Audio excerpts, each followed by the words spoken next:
तो पब्लिक क्या सोच रही है ये भी हम आपको बता रहे हैं और बातचीत करने के लिए कई खास मेहमान मेरे साथ जुड़ चुके हैं, उनसे मैं आपका परिचय करवा दूं। अंकुश श्रीवास्तव हमारे साथ मौजूद हैं, आप एडिटर हैं नवोदय टाइम्स के। एक के मट्टू साहब हैं, आप आरबीआई के जीएम रह चुके हैं। नवीन जिंदल राजनीतिक विश्लेषक के तौर पर मौजूद हैं और रुचिका भगत सीए हैं। आप सभी का बहुत बहुत स्वागत। और रुचिका जी, पहला सवाल आपसे ही है, इस बजट से एक आम व्यक्ति के बटुए में, उसके पर्स में कितना पैसा आएगा और क्या जाएगा, इस लिहाज से अगर हम देखें तो क्या आपको प्रमुखता के साथ आप क्या देख रहे हैं इसमें? देखिए, बजट से वैसे ही टैक्स की कोई एक्सपेक्टेशन नहीं थी इस बार, क्योंकि लास्ट टाइम जब सरकार ने बजट डिक्लेयर किया तो अच्छा खासा टैक्स बोनेंजा दिया था, बम्पर पे बम्पर जिसको हम कर रहे थे तब। तो एक बेनिफिट पहले मिल चुका था। इस बार हाईली एंटिसिपेटेड था कि इस बार टैक्स में कोई रिफॉर्म सरकार नहीं करेगी। बट अगर आप दूसरी तरफ देखें तो कुछ थोड़े बहुत जो बेनिफिट्स मिले हैं अनडाउटेडली हैं, जैसे टीसीएस जो है वो कम कर दिया 5% से 2%।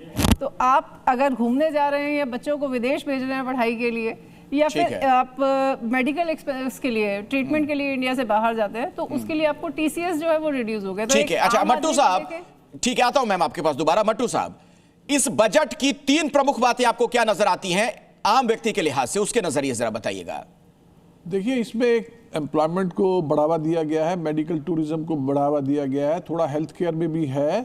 इसमें ऐसा ये बजट इसमें ऐसा है जिसका इम्पैक्ट इमीडिएट नज़र नहीं आता। जो जैसे पिछले साल उन्होंने पर्सनल इनकम टैक्स सीधा 5 लाख से 3 लाख या 4 लाख से 12 लाख कर दिया, या जीएसटी में जैसे बम्पर उन्होंने रेट कंसेशन दे दिए 5-6 लाख करोड़ का। इसमें ऐसा डायरेक्ट नहीं है, ये एक नींव रखी गई है आगे के विकास के लिए। आप देखिए, रूरल और जो हमारे निगलेक्टेड एरियाज हैं उनके लिए काफ़ी कुछ स्कीमें हैं, प्लस एआई रिलेटेड है, सेमीकंडक्टर जो कि इतने इंपॉर्टेंट मतलब क्रिटिकल एरिया है इन view of the developing technologies, और उसकी यूसेज जो इंडस्ट्रीज में हमारे इसमें क्या कहते हैं, मोबाइल फ़ोन है, एयरक्राफ्ट्स हैं, गाड़ियां हैं, इनमें सेमीकंडक्टर की जो चिप्स होती है उनका यूज़ होता है। तो इन सबको देश के अंदर बनाने के लिए, इंपोर्ट डिपेंडेंसी करने के लिए, आत्मनिर्भरता जिसे कहें उसको बढ़ाने के लिए इसमें कई अच्छा है। अगर इसको शांति से इसका अगर विश्लेषण करेंगे, मैं उस पर आगे आता हूं, लेकिन पब्लिक क्या सोच रही है, जरा जनता, दिल्ली की जनता इस पर क्या कह रही है बजट पे, जरा दर्शकों को सुनवा देते हैं। 2026 का बजट तो आ चुका है, लेकिन इसका आम आदमी पर क्या असर पड़ेगा और आम आदमी से ज़्यादा व्यापारियों पर क्या असर पड़ेगा? मैं इस वक्त लाजपत नगर मार्केट में मौजूद हूं और पूरा एसोसिएशन जो है बाजार का मेरे साथ मौजूद है। पिछले साल गवर्नमेंट ने काफ़ी बेनिफिट्स दिए, जैसे जीएसटी के लिए जीएसटी काफ़ी कम किया आइटम्स के ऊपर, लेकिन हर साल तो जीएसटी कम नहीं हो सकता। अगर जीएसटी सब जगह कम करेंगे तो गवर्नमेंट कैसे चलेगी? दूसरा, इस बार जो इन्होंने बजट पेश किया है इसके अंदर 1-2 चीज़ें बहुत अच्छी दिखाई गई हैं।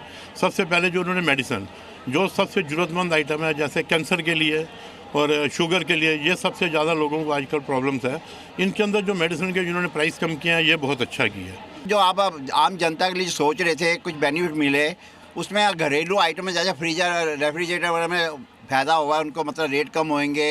मोबाइल, आजकल हर हाथ में मोबाइल है, उसमें भी रेट कम हो रहे हैं। उसमें जो इन्होंने अभी आया है बजट, उसमें बताया गया कि मोबाइल के रेट कम होंगे।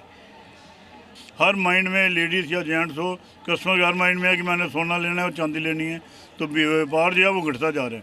इसको स्थिर होना चाहिए जिससे हमारा व्यापार जो है, बाकी जो दुकानदार हैं, बाकी जो दिल्ली या इंडिया का व्यापार है वो स्थिर हो। इस सेगमेंट में थोड़ा वक्त कम है, इसलिए नवीन जी और अंकुश श्रीवास्तव जी, आप दोनों से एक ही सवाल, सबसे बड़ी चीज इस बजट में क्या है? नवीन जी, पहले आप बताइए। देखिए, इस बजट के अंदर सबसे बड़ी चीज तो ये है कि रोजगार के अवसर बहुत अधिक सृजन होने वाले हैं। रोजगार के अवसर सृजन होने वाले हैं, ठीक। दूसरा ये है कि जो एम्प्लॉय हम रखते थे उसमें 5% टैक्स देते थे टीडीएस में, अब वो 1 से 2% का रह गया, को 1 कर दो, तो ये एक बड़ी राहत है, बड़ी राहत। मैं आता हूं, विस्तार से बाद में बात करेंगे। अंकुश श्रीवास्तव जी, यही सवाल। मेरा तो मानना है कि देश ने बहुत दिन बाद बिना चुनावी लॉलीपॉप का बजट देखा है, तो उसमें किसी भी वर्ग को इंडिविजुअली कुछ मिला हो ना मिला हो, जो कुछ मिला है वो देश को मिला है, उसके इंफ्रास्ट्रक्चर को मिला है, उसकी जो ज़रूरत वाले क्षेत्र है, चाहे डिफेंस हो, चाहे वो एआई हो, चाहे वो साइंस टेक्नोलॉजी हो, और चाहे किसान हो, ठीक है, उसको मिला है। अच्छा। तो इस लिहाज से वो बहुत महत्वपूर्ण है। ठीक है, मतलब देश की जो अर्थव्यवस्था है उसके स्वास्थ्य के लिए इस बजट को आप बहुत बढ़िया मान रहे हैं। एक ब्रेक के लिए हमें रुकना पड़ेगा, लेकिन इस बजट पर विश्लेषण के साथ हम फौरन लौटेंगे। हर खबर डिटेल में पूरी जानकारी आगे भी आप तक पहुंचाते रहेंगे। आप देखते रहिए जी न्यूज़।